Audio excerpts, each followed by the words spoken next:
Despite the decades of warnings from the cities, why are cities still structurally vulnerable? I know we've known about earthquakes, but we've known about these buildings that are at risk for a while. What's the most underestimated barrier you see to that? Big earthquakes are just rare. I mean, the last time we had a really big one in LA was 30 years ago. People know about earthquakes, but if you have a building and it's been there for 100 years or 50 years, you don't think about it. No one thinks, oh, it's a priority to spend a ton of money to fix this when it seems like it's fine. Despite decades of seismic research and repeated warnings, many cities are still dangerously unprepared for the next major earthquake.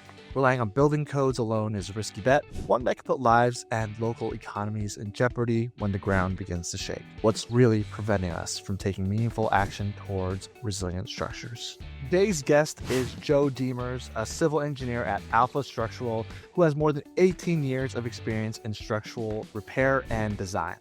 We'll be talking about how he quickly assesses seismic risk, retrofit strategies, and how financing and public-private partnerships can speed up large-scale preparedness.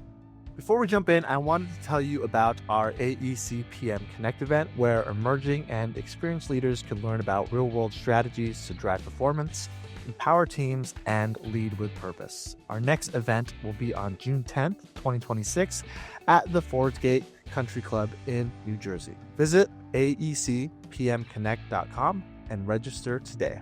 I'm your host, Matt Picardal, and this is the Structural Engineering Channel.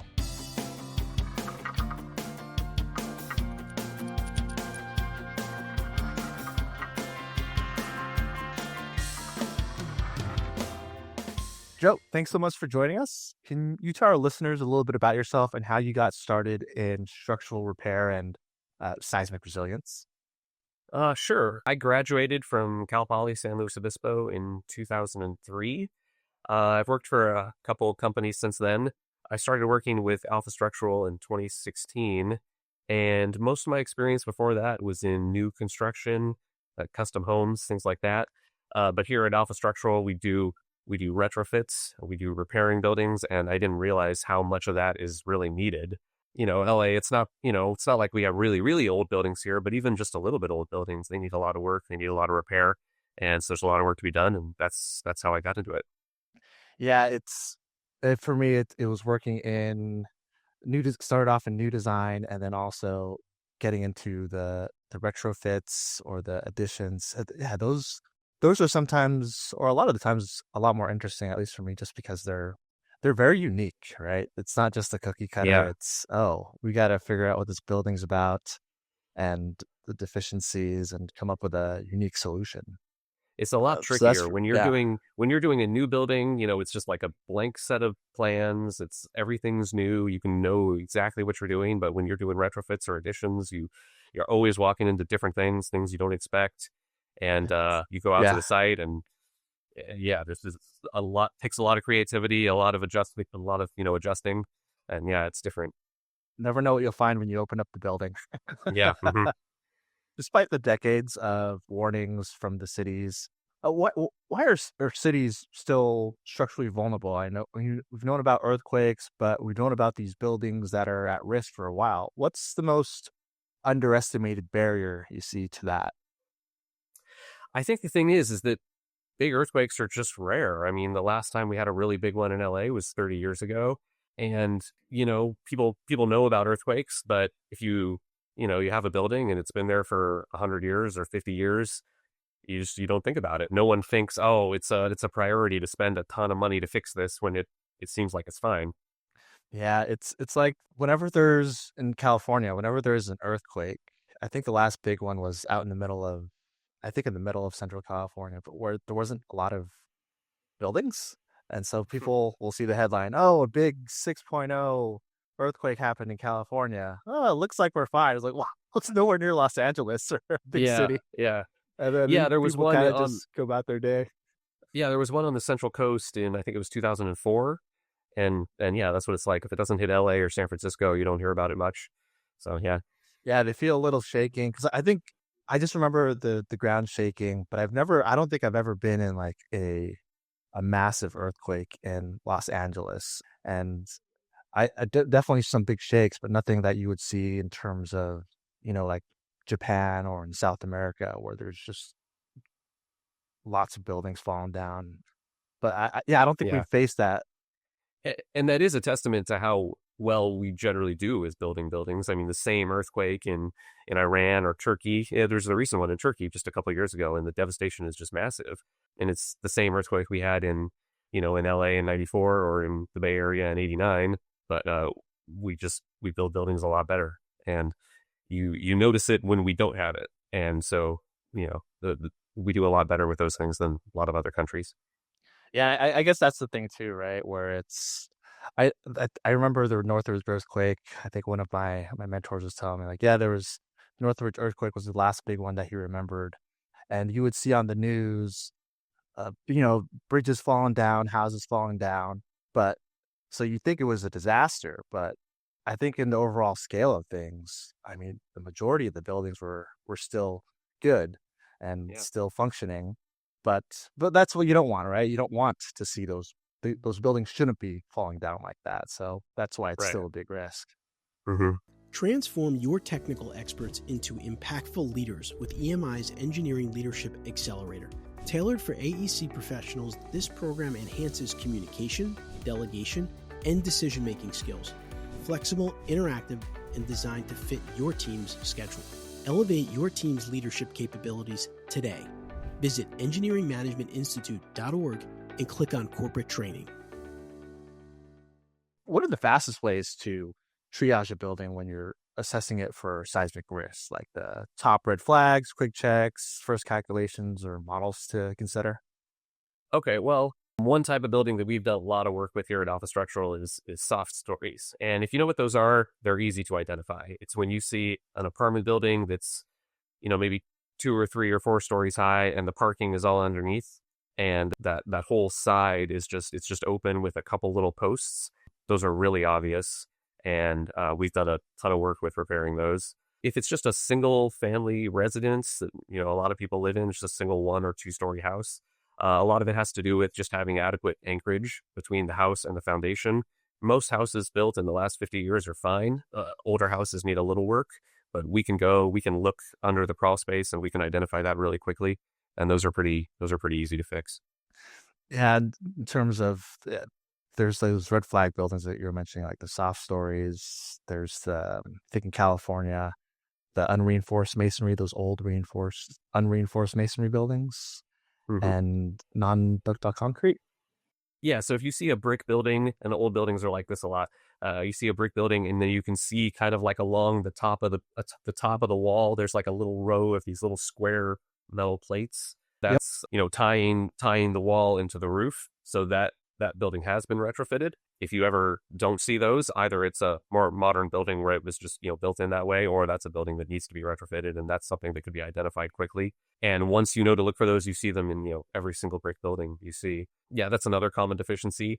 Another one that's hard to see is an area that we're getting into, and that's non-ductile concrete. Those are buildings that are made of concrete that just don't have enough steel in them. Those are hard to diagnose, and they're really hard to retrofit. That goes for like a lot of big buildings. So there's a lot that goes into those. But the soft story situation is one that's easy to see and it's easy to fix. For all those deficiencies, those typical ones, what retrofit strategies give you the best life safety return per dollar? And yeah, let's just start off with that question. Yeah, like I say, probably the soft story, because that can be done. It can be done in an apartment while people are living there. They don't have to move out. It doesn't really affect their unit at all. It only affects the parking area. They can be done kind of quickly. So that's one of the reasons why Los Angeles and a lot of the cities in the area are mandating it, because it's just seen as a very good return for the amount of money that's spent. What are some of the challenges? I think you said the soft stories are fairly simple. Probably if it's a garage, there's no one occupied underneath in the garage. But what about some of those?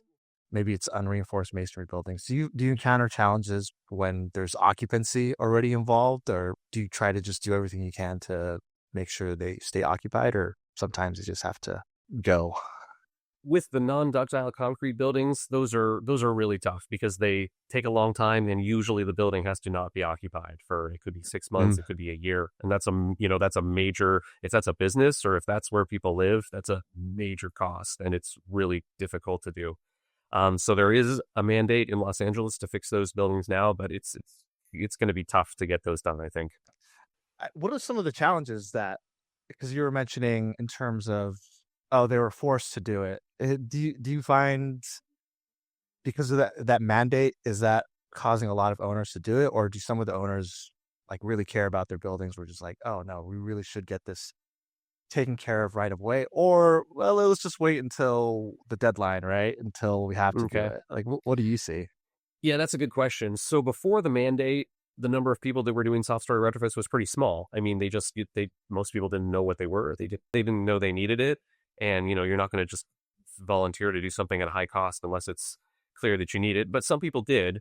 Once the mandate went in place in Los Angeles, obviously the amount of people that were doing it just skyrocketed because they had to do it.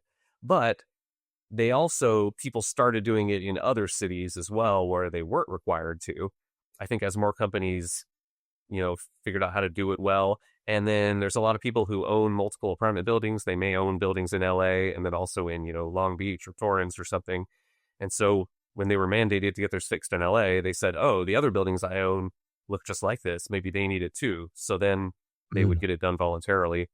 And we see a lot of the other cities in LA County are starting to do the mandate also. Yeah. What about, you mentioned about the cost, and it's obviously going to be expensive if you're trying to do a retrofit.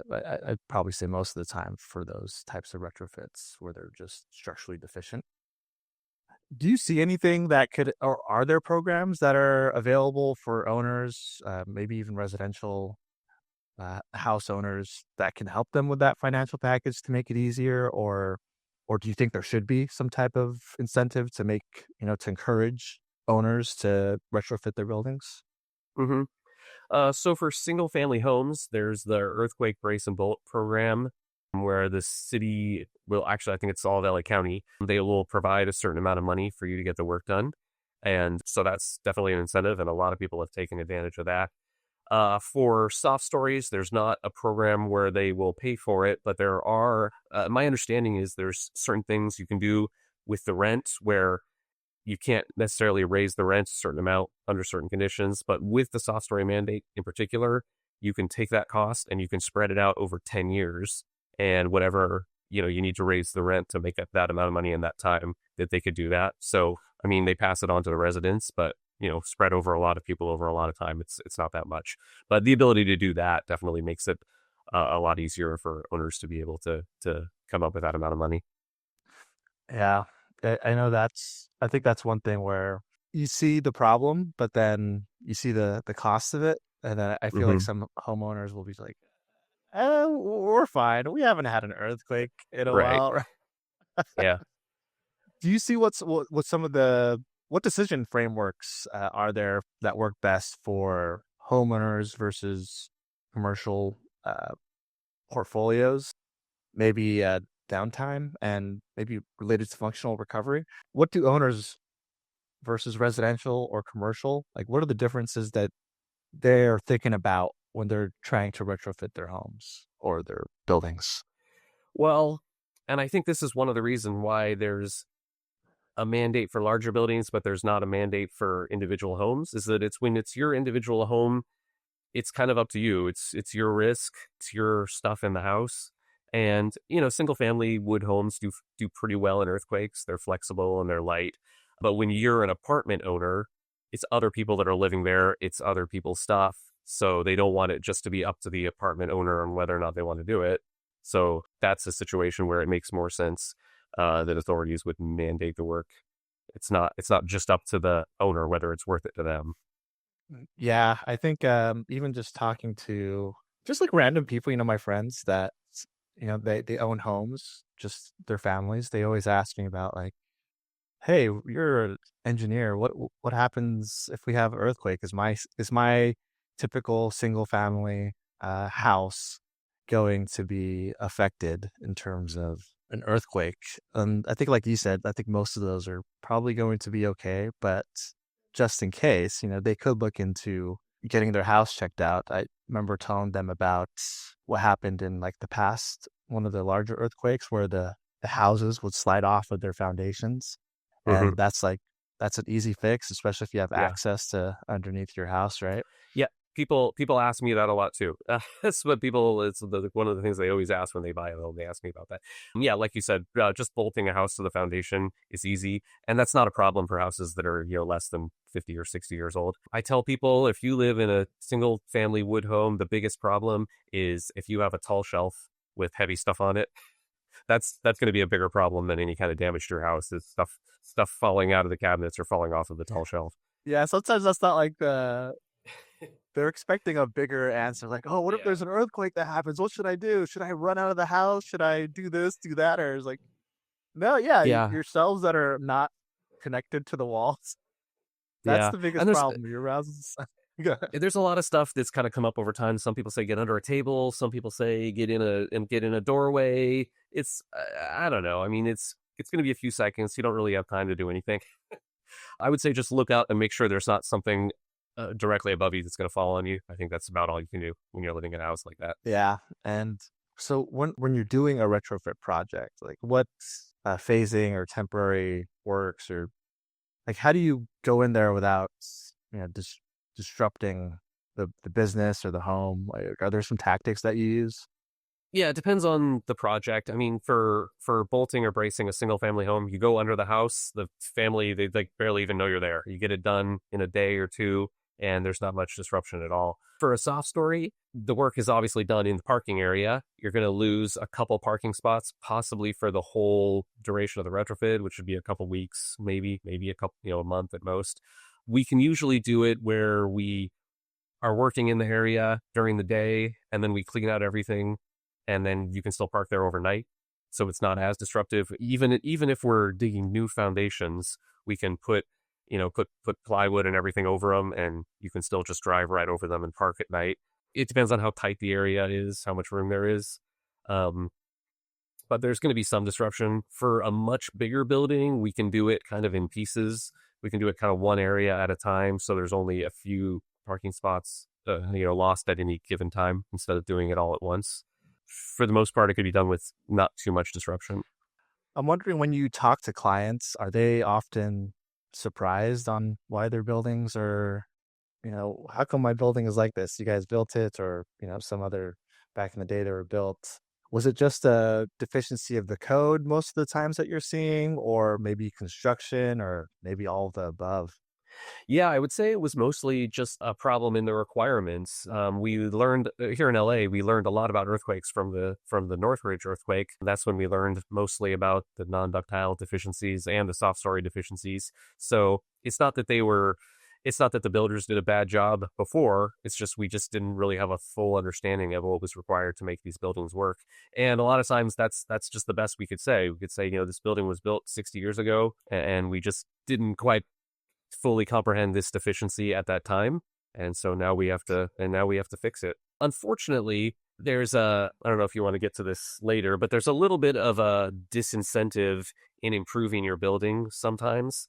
We've had cases where cities that did not have mandates, we had people that just got the soft story retrofit done voluntarily, and it was done either to the LA standard or to just whatever standard made sense at the time, even if because there was no mandate. And then later, when their city did have a mandate, the work that they had done previously didn't count, or they kind of didn't get credit for it in the mandate, so they had to get it redone as if they hadn't done it before. And unfortunately, that's kind of a disincentive to ever voluntarily do work on your property. It's just wait until the city tells you to do it, and that's unfortunate. I wish there was something they could do better with that.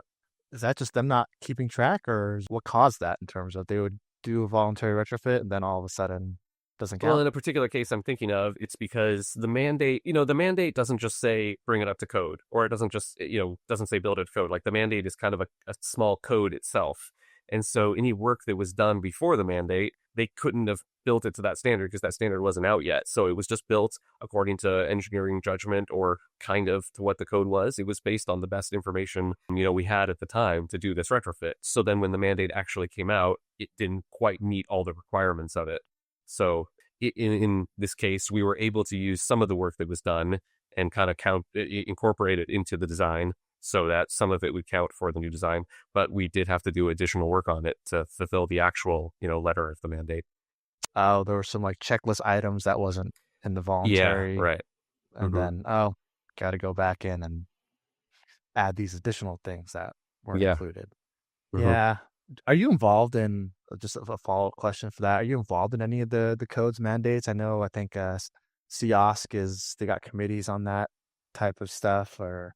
I'm personally not, but yeah, the Structural Engineering Association of Southern California, they have lots of committees that try to get involved with working on the codes. Personally, I'm not involved in that though. Yeah, there's like a whole task force for, because those codes got to come from somewhere, right? And it's like those volunteers. Yeah, who else? I mean, who else can come up with them? That's who's got to help come up with them. Yeah, I guess that's one way for structural engineers. That work's important in terms of trying to get these mandates in, because like you were saying, without the mandates, people don't even know that they have a retrofit problem. Yeah, I'm just curious about how you would even get clients to, I don't know, maybe convince them to do a voluntary seismic retrofit to go above beyond the code. I know one argument I've seen is like maybe for a business owner. Yeah, what happens if, your business earthquake happens, and then maybe your building is critically damaged where your business has to go on pause for like 6 months to do the repairs, or do you counter those types of things? Well, usually, I mean, people call us because they want certain work done. We're not gonna, go up to people that haven't called us to do work. I mean, I guess it is somewhat common when we'll go to a house and someone will ask for, I want to build a deck, or I want to put a retaining wall here, and we'll look at their house and we'll say, yeah, we can do that. We can do this, but also, the cripple walls in your crawl space have no sheathing, or we can build a deck here, but look at this over here. This is rotted. This is in bad condition. And then we'll suggest they fix that too. I mean, there are any number of deficiencies in any reasonably old building that can be addressed. And we'll always, tell people, this looks like it needs to be fixed. They're not required to, but it's, hey, it's your house. If you want to be safe, if you want to retain the value of your house, you should do this. A lot of times we do a lot of work on hillsides where hillside foundation failures happen very slowly over a long time. A house will just slowly start sinking. A foundation will slowly start rotating. So no one sees that problem happening. But if we go out there, we can identify and clearly point out work that should be done, and it's up to them. And we'll do our best to convince them we think this should be done. But it just comes down to whether or not they want to do it. Yeah, depends on how much, I guess, they're invested in their property, or how worried they are about it. Joe, do you have any final piece of advice for structural engineers, or maybe structural engineering students in their careers as well? Sure. Yeah. I love my job. I think building is really interesting. I love going on sites and looking at buildings, looking at things while they're being built. I guess for young engineers, I would say early in your career, just learn as much as you can. Any extra work you're offered, any extra opportunities you're offered, take all of them. Get involved with with SEAS, Structural Engineering Association of California. I mean, meet a lot of people, and work hard. And it's a great job. I love doing this.